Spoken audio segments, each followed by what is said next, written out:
Hey, this is Traveler Theophilus. We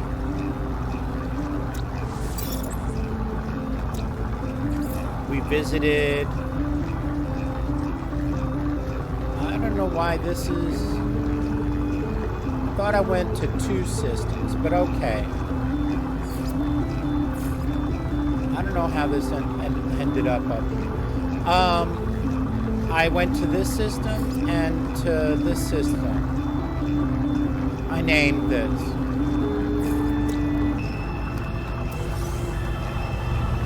Let me tell you what I did.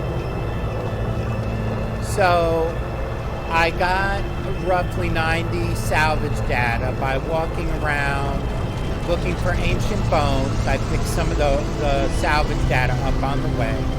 And then I got the hyperdrive fuel on the Artemis quest line.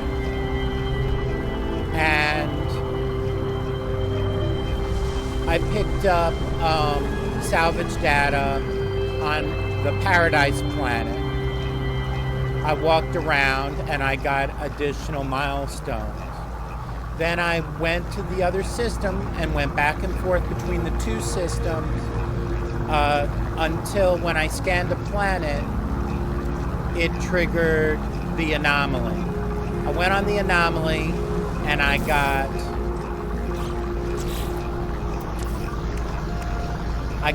the blueprint for the visor, and I got the mineral gas supply extractor electromagnetic generator. So in the game, and then I set up bases in the system. And that's what I want to show you in this episode. So these standing planters are these. If you get them, they give you carbon. And you can get carbon out of them like about every 10 minutes. These refiners will, they just refine up to 2 items at a time. You don't need any carbon to do it.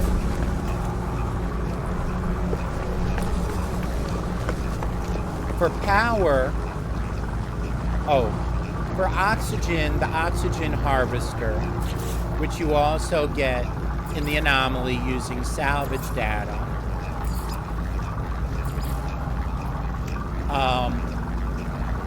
Notice it costs 5 metal plates.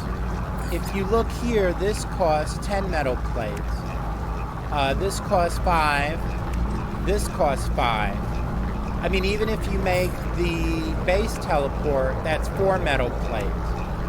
The standing planters are 2 metal plates each. I will say that if you want to make the supply depot, 10 metal plates is 500 ferrite. So you do need a lot of ferrite. So I'll show you something about that in a minute. So in order to, I'm going to use, there's a machine to hide the wire. All right, lights only cost 5 sodium to make. And the base, when you get to the edge of your base limit, you can extend it. So if you find electromagnetic hotspot outside of the area of your base, you can I like extending the base by the lights because you can attach the wires to the lights to bring the power all the way to your base, and the lights will go on only if they have power. So you know they have power, and they're natural, they look right, and their cost is only 5 sodium. I just need to get rid of these, cloak these wires.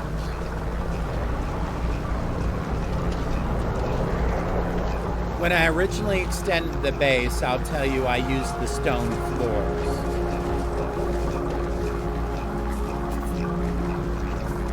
I used if you do F and do 1 in the visor, you could move the mode. And if you have the survey visor installed, you could look for like electromagnetic power. If I use 3, I can move it over. You could look for minerals. You can look for gases. And you can set up a mine on them. And I will show you what those are.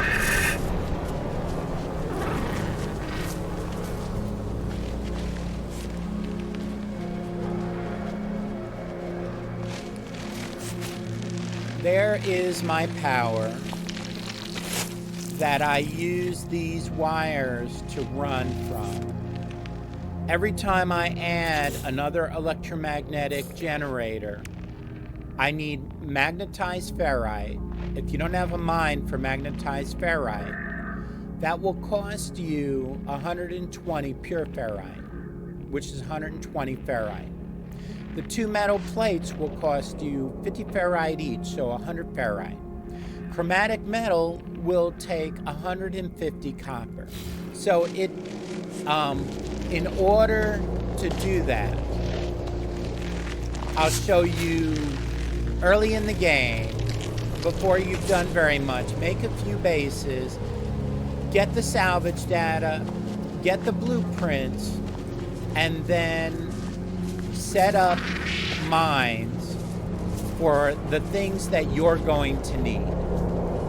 So the basics are ferrite, which would be rusted metal. In order to turn the rusted metal to ferrite, you're going to probably want to have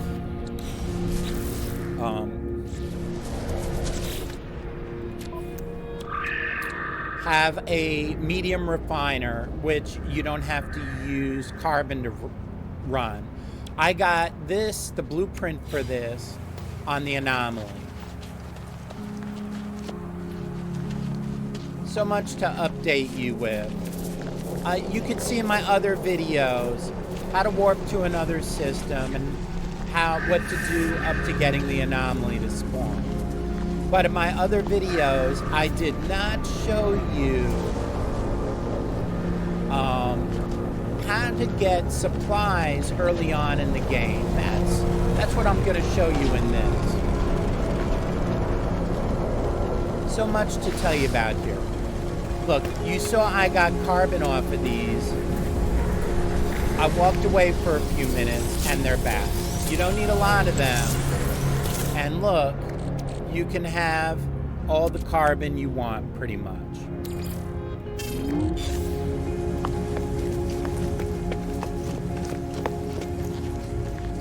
All right, let's go. I use this for oxygen in the beginning. Extra oxygen.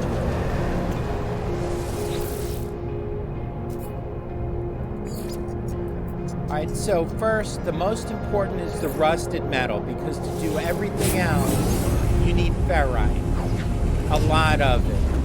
And so you put the rusted metal in your portable refiner or your medium refiners. In the portable refiner, you can use the carbon from your standing planters. And I use the most supply depots with this to get as much of the rusted metal as I can. Because you see, the rusted metal, watch how much ferrite, 2298. Technology recharge. Will make more than 4,000. It will actually make 4,500, but the maximum it'll do at one time is 4,000. Now that's enough to make supply depots and such. And I'll tell you where I got the ship from in just a minute. All right, so that is the rusted metal. The next, both oxygen and copper are important. But since you need copper as part of the building materials in a big way, and copper will give you the chromatic metal. You'll need that for warp fuel, and you'll also need it for building. Like you even need chromatic metal. If you need to power by solar panels, look, you need 50 chromatic metal. That's 250 copper for that. So for that, I set up a mine with copper. I don't need that as much as the ferrite, but I certainly need a good amount of that. And an oxygen base. Now, it takes time to survey for that stuff. So, but it's worth taking the time, because then if you make your teleporters, you can just go from base to base and grab your supplies before you start playing. Then you have time to actually explore planets and do the quests without worrying about having supplies, like running out of oxygen or something.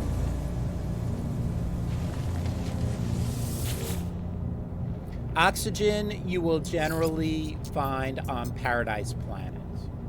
You may have to look around a bit.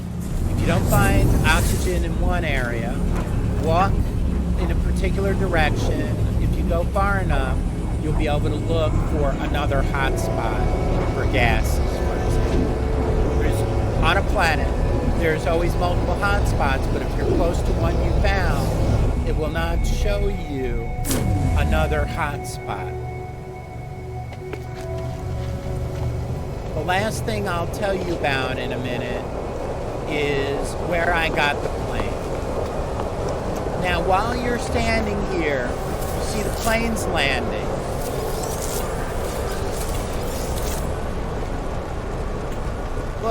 Look at all the planes landing. You can put the visor, while you're doing stuff, if you see something interesting, you can put the visor over it using F. And you see that's a fighter, a C class. The one after it is a shuttle, a B class. You have more landing spots here, or as many landing spots, as in a space station. And you could be doing other stuff, like refining things, while keeping half an eye on what's landing. So I kept half an eye on what's landing.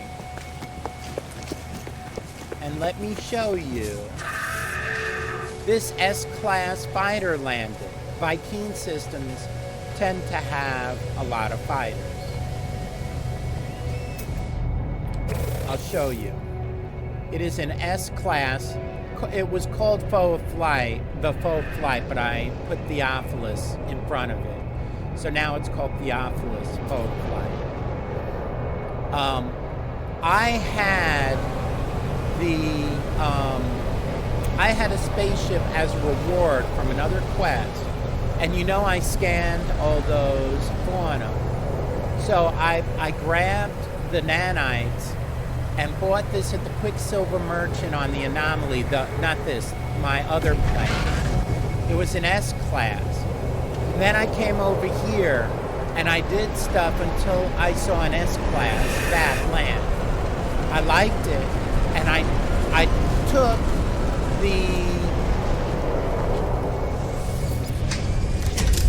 if you look on here, these things, you could use X to store them.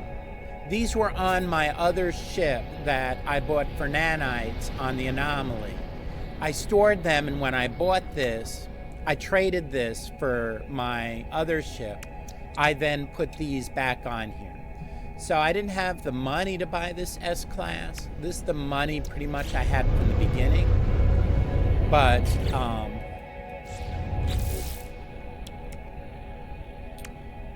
yeah.